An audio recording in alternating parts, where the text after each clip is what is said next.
So while working for the horror company, I'd also travel a couple of hours from my home city to Sherwood Forest. I'm sure everyone knows the legend that goes with the forest. So as you can probably guess, buried beneath Sherwood Forest are a hell of a lot of dead bodies. We worked there once or twice a year. It was our main attraction, mainly thanks to the fact it was run on Halloween. The event would last from 7 p.m. until 7 a.m., so we got to spend all Halloween in a creepy-ass forest in the pitch black. I can't deny that it was a fun event to work. We camped out in the forest for 3 days each time, and the section of the forest we used was turned into a battlefield, completed by some trenches, a little wooden village, a few tanks, and a huge wooden fortress. This story takes place on the first time I worked at this particular location, about 2 or 3 years ago. Now, I'll skip the first day as nothing really happened other than uneasy feelings. It was the second and main night when everything happened. By the time the event actually started, it was basically pitch black outside. As I said in the last story, because I worked as a zombie, I wasn't allowed to carry a torch with me. But this time we had free roam of the whole venue, and this venue was huge. Now, ever since I was a little kid, I've been, I guess you could say, in touch with the spirit world. I truly believe ghosts and spirits exist, so being in a place where so many lives were lost had my nerves on edge. Personally, I believe if you were truly in touch, you could tell the difference between a malevolent spirit and a good spirit. Other than one good friend of mine, we'll call her Jenny for this story, no one really believed in spirits, so naturally I stuck with her for the majority of the event. I mean, if I was going to witness some fucked up shit, I wasn't doing it alone. So the game begins, and we get a 20-minute head start to go and hide, and get in position for the customers being released from their safe zone. Myself and Jenny went to the little wooden village I mentioned earlier. I deeply regret that decision now. There were so many other places for me to go, but I had to choose the one with the creepy tiny wooden church and graveyard. Don't get me wrong, I did think of that beforehand, but it just so happened to be the area with the best visibility due to it only being partially in the forest. So we sat there waiting, just the two of us, in this little wooden hut. I'm not sure if any of you have ever felt it, but there's this feeling you get when someone's watching you, even if you don't know where they are. That's the feeling I had right from the very moment we got there. But here's the thing. We knew no one else had gone our way, as the village is completely separated from every other area within the venue, and we saw everyone else peel off to go to different areas. We could literally account for every member of staff present. I didn't mention anything to Jenny at first due to not wanting to creep her out any more than she already was. I thought it was just how eerie the place was making her nervous and me paranoid. But after about 5 minutes of sitting there in silence, she leans over to me and whispers, "Do you feel like we're being watched?" This is when the panic really started to set in. I just nodded at her. I was too shocked to speak more than anything. I would have been able to brush the whole feeling of being watched off and reason that I was just on edge, but hearing someone else confirm what you were feeling without mentioning anything, that's when you begin to realize that you could have a very dangerous situation on your hands. We sat there paralyzed with fear for God knows how long, until we heard a team approaching. I wasn't losing my job to fear, not after working in an abandoned building and other haunted places for so long. This was not going to be the one to beat me. So we sputtered into action and played our characters, and after they had left, taking their torches with them, we went back to sitting in our hut. Now I should say, every time a team came, we'd have torches shone on us, and when you're working in the dark, it really fucks with your eyesight, and you have to give your eyes time to readjust before you could see anything. So we were sitting there for about 10 to 15 minutes, and I thought that whatever was watching us had left. I thought very, very wrong. Now at this point, I'm just starting to adjust to the dark again and can make out most things. God, I actually wish I wouldn't have been able to. Again, Jenny asked me if I felt like I was being watched just as I started to get that feeling that I was. But as we scanned the trees and buildings, something caught my eye. About 50 feet away in the woods, I could make out a shadow of what looked like a man with what appeared to be a dagger or short sword in their hand. At first I thought this was an actual psychopath and I was about to die, but as my eyesight adjusted more to the dark, I was able to see this figure was, I guess, semi-transparent. It's the closest I can get to describing it. I again confirmed this with Jenny and we both decided it would be a good idea to leave. We began to walk through this little village, but before we can get out, Jenny stops dead in her tracks. "Zach, we can't go that way right now. The man, he isn't the only one." My blood ran cold, but I tried to convince her our best shot was to get back to other people, safety in numbers and all that shit, right? But she flat out refused to move from the village, and not wanting to leave her alone, I went and sat with her in another little wooden hut. Thankfully, this one had a door and wooden windows with shutters and latches. We sat there discussing what to do. No phones, no torches, too far away to shout for anyone. We came up with a plan to stay put and waited out until another team came by. At that point, we just followed them back to the other staff members as closely as we could. Well, at least that was the plan, but no more teams came through that night, which was weird. There were 3 teams of customers out there and each one was supposed to come through the village at least once throughout the night. We only saw 1 team. I found out why only 1 team came through later on. About 3 hours of creepy noises went by. We didn't leave the safety of our little hut once. By this time it was about a half an hour away from midnight, and this was creeping us out more than anything else. We both could tell that these were not nice spirits. The only good thing to happen in that time is the fact that we found a torch in our hut that must have been dropped by the team that we saw. This is probably the one thing that stopped us from freaking out. You don't realize how much you rely on light until you're in this kind of situation. So we put the torch on my shoelace and tied it up to the beam on the roof. Literally about 3 minutes after I finished tying the torch, we hear more shuffling not too far away. We both freeze and give each other a scared shitless look and drop to the floor. I don't know why or what we thought it would do, but it seemed rational at the time. As the shuffling got closer, we began to hear somebody whispering, and from what we could hear, crying quietly. We didn't even dare breathe at this point. We spent about 5 minutes crouching down, huddled together, listening as to whoever or whatever was out there got closer and closer.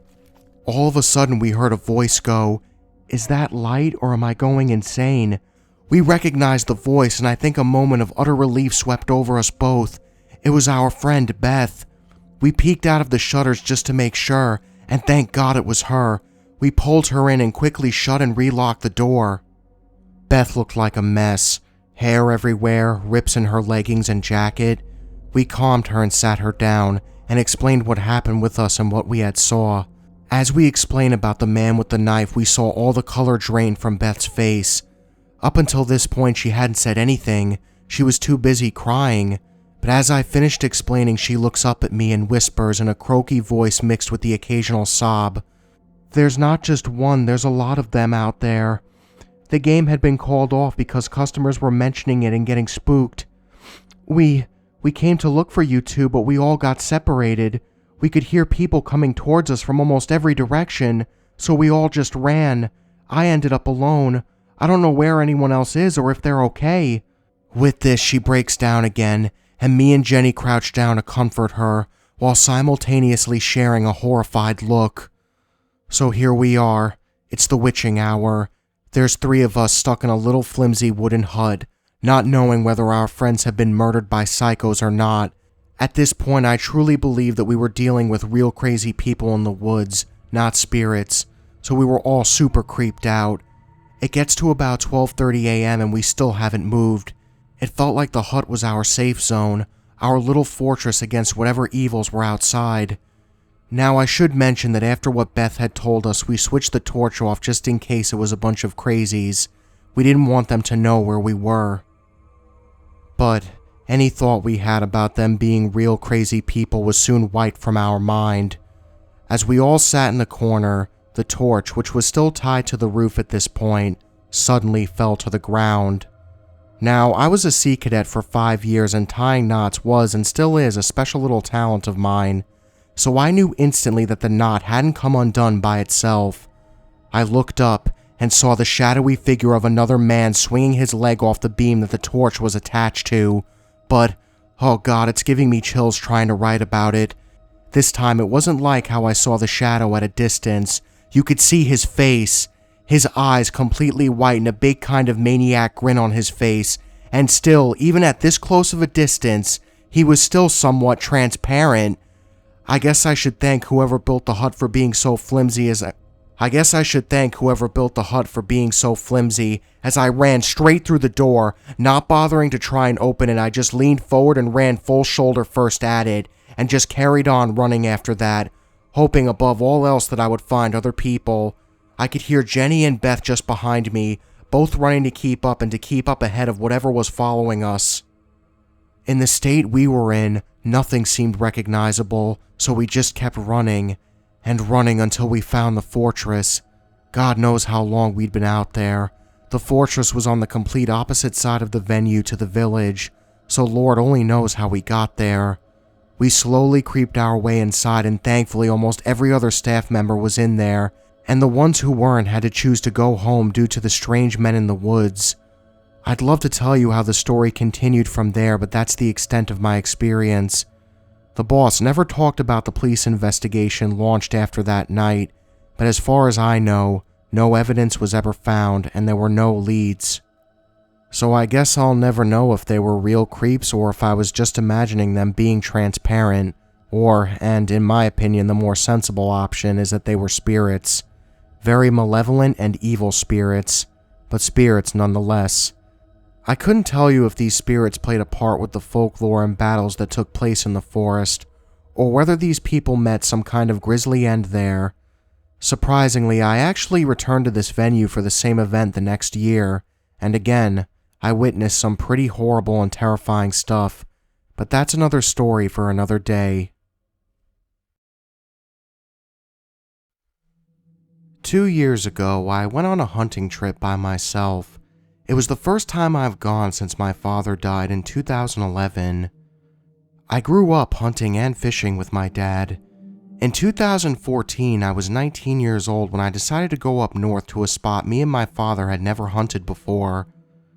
I will keep the location a secret for privacy and safety reasons. I was excited, ready to be independent, ready to have a huge stretch of woods for me and a nice buck. I took my favorite rifle, had my gut hooks and knives snuggled in the sheets, hunting boots tight and comfy.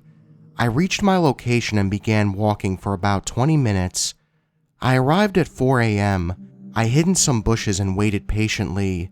At 11 p.m., I then decided to start walking down a trail to go more toward the river when a strange feeling came over me.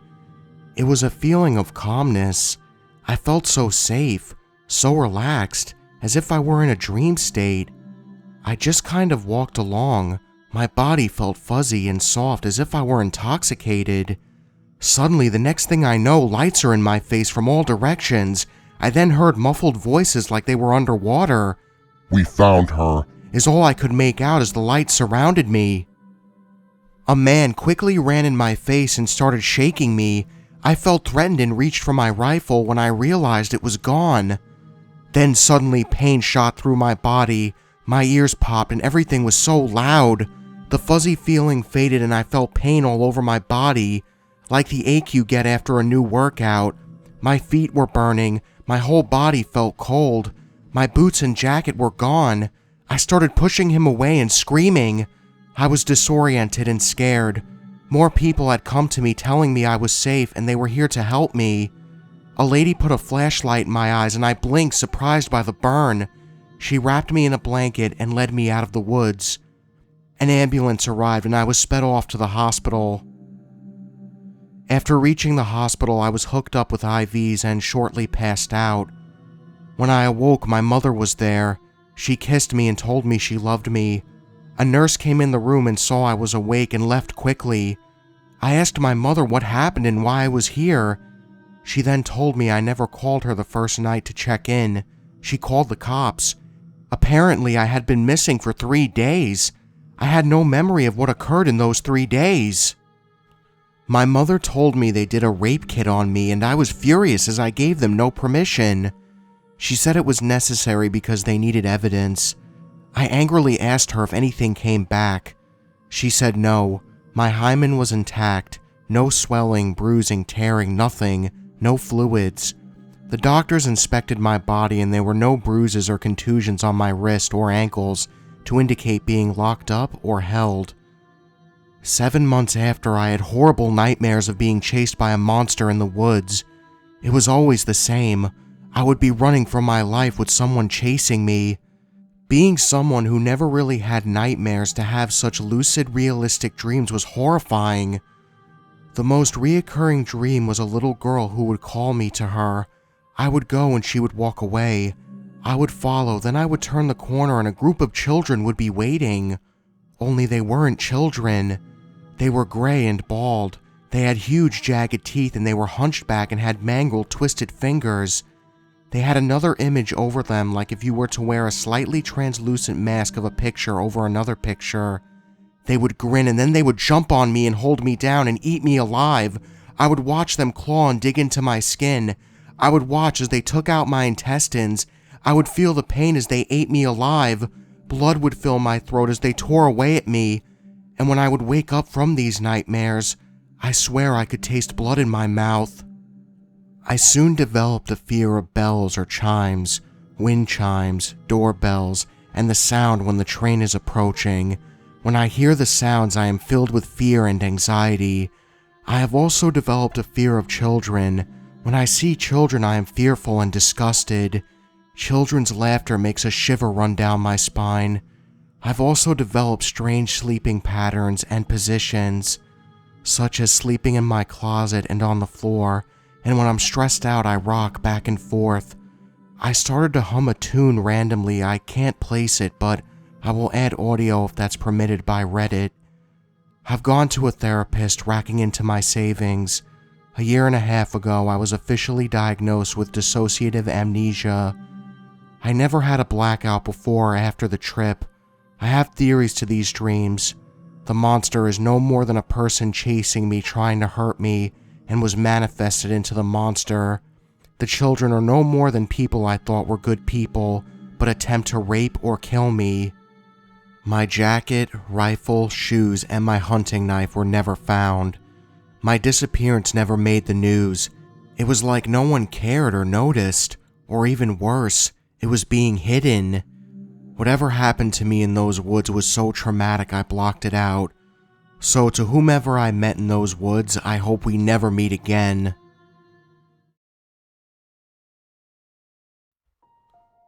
My name's, let's go with Sierra.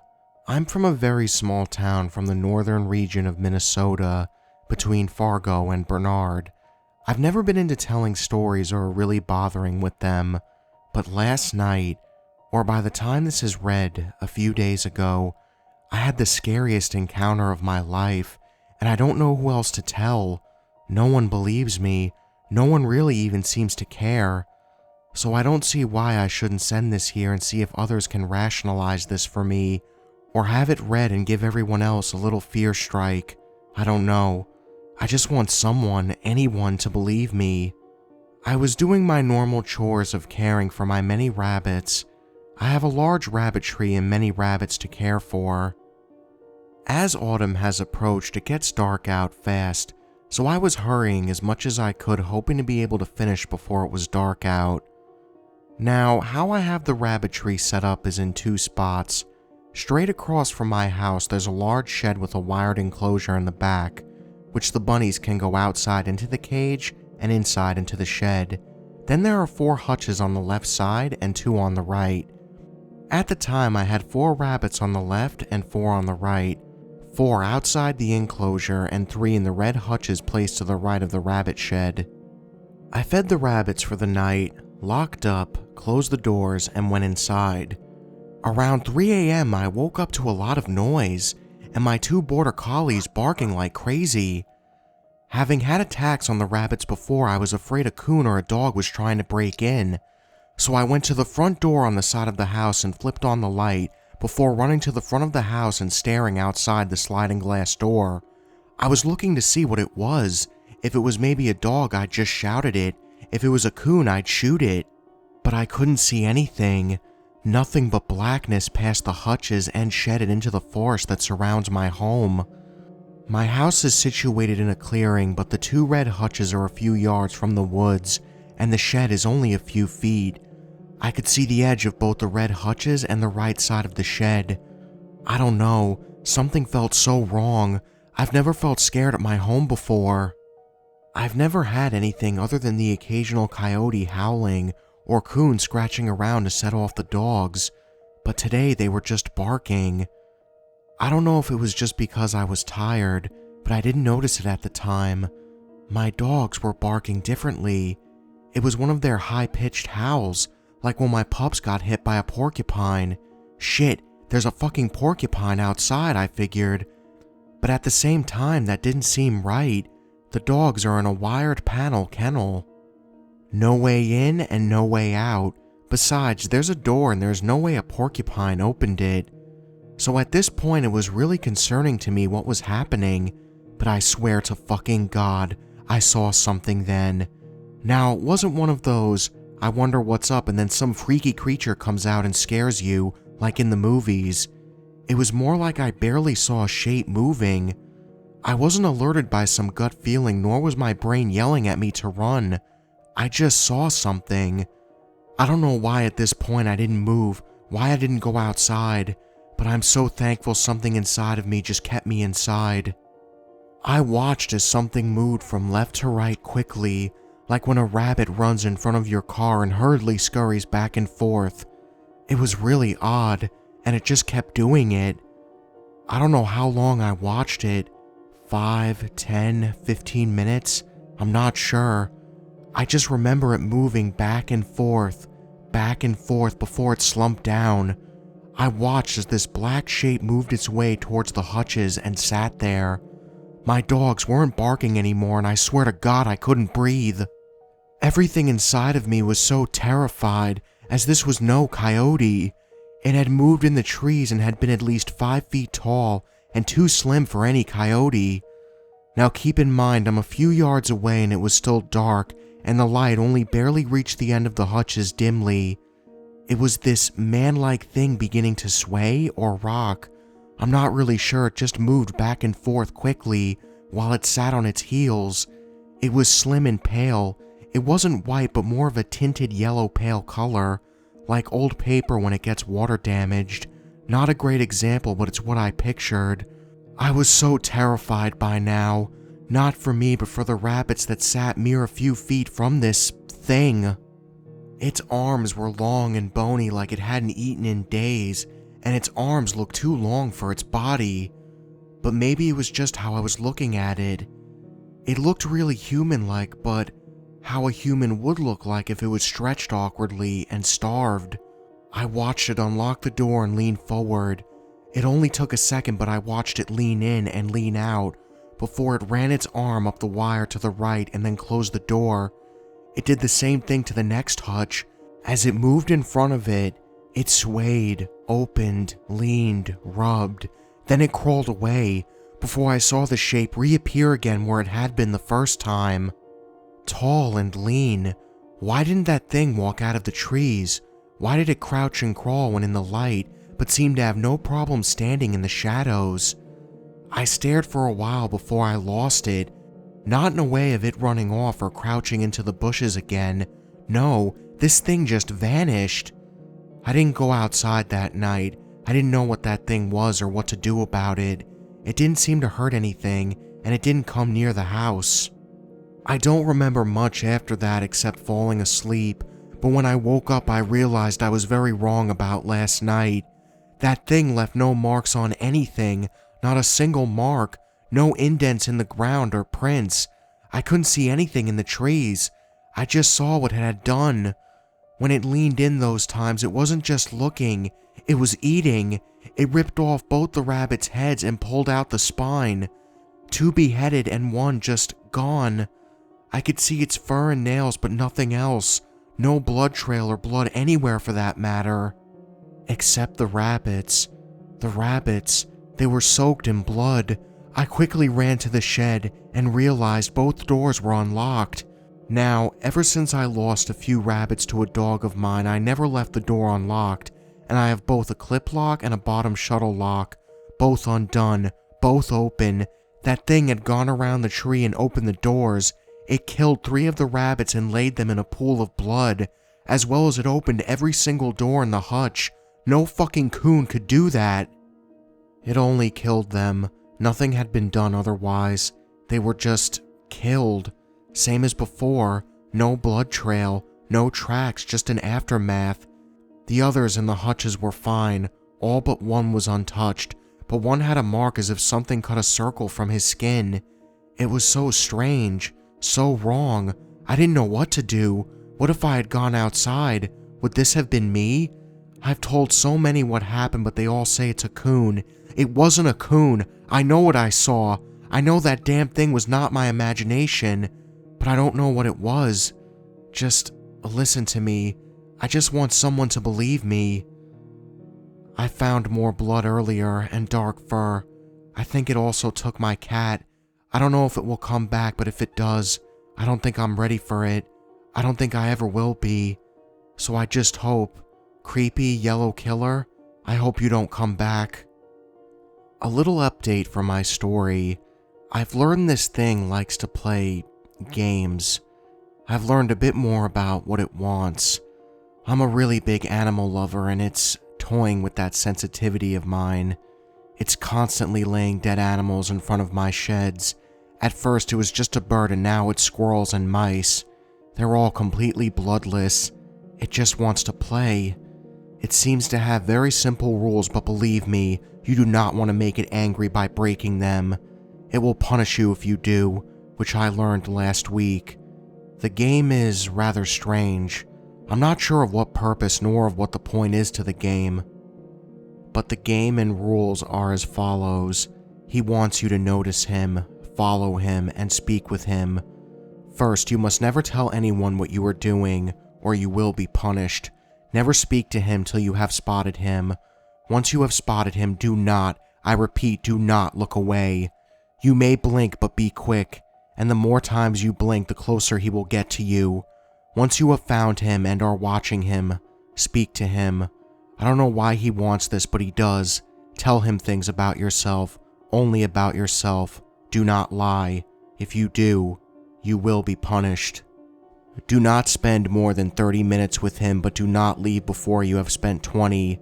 He will punish you. He doesn't show himself often, but when he does, do not look away. Do not blink. His appearance will make you sick, but you can't. You can't look away.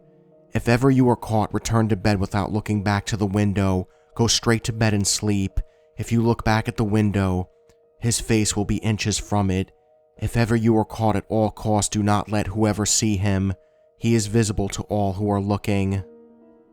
The thing likes to be noticed. It likes to be spoken to. Do not ignore it. He will punish you. He knows what you say, and he knows how to hurt you. As I said, he knows I'm an animal lover. Well, I broke the rules. I didn't look at him. I didn't know what he wanted, so I didn't speak to him, and I was punished. Now, I live far from any people, and I live on a back road, so it's rare to see anyone walking or people at all, really. Well, a week ago, I was driving home from an FFA meeting, and I saw someone walking down our road, so I simply began driving more to the opposite side as the person. My border collie sat next to me, and I looked at her, just making sure she wasn't chewing on my seatbelt again, and in the time it took me to look down and up, the person was gone. Figuring it was just a hunter, I shrugged it off and just kept driving. Two things should have alerted me to danger at this point. One, how could I see someone or something walking down the road when I was such a far distance away? Two, why the hell would a hunter not be wearing a color I couldn't see? And how could they duck into the trees so fast? But as I've said, no sinking feeling, not a gut warning, nothing. It was also rather dark, so I couldn't see much, which made me feel safe. That wasn't until my dog started barking like crazy, which startled me. I have never heard her bark like that. She growled and barked and scanned the road as we began to climb the hill. Now by this point I'm well past where the person has been standing, and in that thought I saw a brown shape hit the dirt, causing me to slam on the brakes. A deer, a fucking deer landed maybe 10 feet from me. Now, I did not hit this deer, neither was there anyone else around to either. It bellowed and scrambled into the dirt, and I quickly rushed to it. I could see its back was snapped or something as it couldn't get up. This deer fell from above me, or was thrown, but how the hell can a deer be thrown? This was a yearly buck, so 100 pounds plus, and it looked as if someone flicked it and it hit the dirt where it had to be aimed. I could feel a really, really bad sinking feeling as I rushed into my car again and held on to my pup. I photographed the deer before I went home, sending my mother and neighbor to put it down, but they said they never found it. I'm not sure where it could have gone with an injury like that. It shouldn't have been able to go anywhere. Since then, I play the game and follow the rules. I haven't sought help as I'm not sure who to go to without seeming like a full-blown loon. I've just sat back and fell into a routine, hoping it doesn't punish me again. Hey guys, thank you all for watching, and if you enjoyed this video, make sure you hit that subscribe button and join the Nightmare Army. I'm always looking for new soldiers in my Nightmare Nation. So as always, I'd like to thank the subscribers for submitting their scary stories. And I'm not gonna lie, the last scary story really scared the shit out of me. That was one of the first times I think I ever read a scary story and was like looking over my shoulder the entire time. I mean, that's never happened to me before, and honestly, as I'm upstairs in my office, I'm just like looking out my window. I'm like, trying to see if everything's like alright out there and whatnot, and like, it's just scared the crap out of me. But if you would like to help the people of these scary stories, as in Paranormal Abduction and the Rake, I guess, scary story in the last one, I left their email addresses down below. As for the last scary story, again, I have no idea what in the world that creature is. I mean, if you guys can explain it, that'd be great in the comments below. I don't want to say it's the Rake, but I don't know. Either it's a creature that us humans haven't identified yet, or I don't know. I mean, me and my friend were talking about it yesterday, and we really couldn't come up with anything. We were saying that it could be the Wendigo or a skinwalker, but some of the traits that it was doing in the story just don't add up to two of those things. So like I said, if you guys would like to help them, if you want to reach out to them and see if you could help them, their email addresses are in the bottom below. And the Paranormal Abduction story, too, that has, to me at least, aliens written all over it, but I know, I sound like that freaking dude from the History Channel. Aliens! Sorry, that was a bad joke. But I mean, it sounds like alien abductions. I don't want to, assume that. But again, like I said, you want to help her out too. Her email is in the description below. As I said again, I'm probably getting annoying with that, so I'm sorry. But anyways, guys, thank you all for watching. And just remember, the best ideas always come out of nightmares.